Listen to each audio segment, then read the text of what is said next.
your climb step up.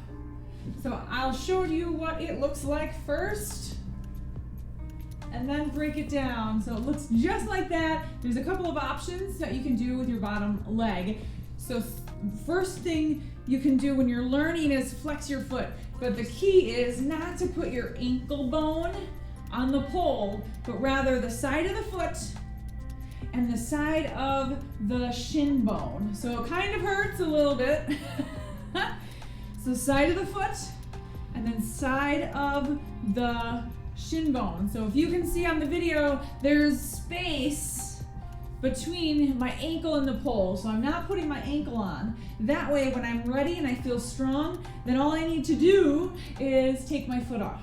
Take my flexed foot into a pointed foot. So that's what the foot is doing. And then the leg itself is gonna kick into the pole like this. Like this. Not like this. Not like this. Yes? So when I'm going up, my brain says if I go up, that means I step down, right? Because that's naturally what our bodies will think. But that's not what is happening when we do this climb, step up, or any climb on the pole. We actually want to push the pole away like that. So then the inside hand, I like to have that one lower than the outside. Outside hand will be high.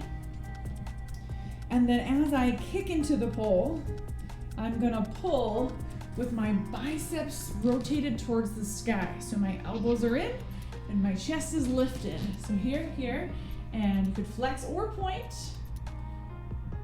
Pull with the biceps and then kick into the pole and lift the back leg, squeeze your glute. Back down onto your toes to land safely. Good, so try it again. Leg up, avoid the ankle being on the pole. Same side hand as knee, goes lower than the other hand. Kick into the pole and bend your elbows, keeping them close to your body. That's your climb step up.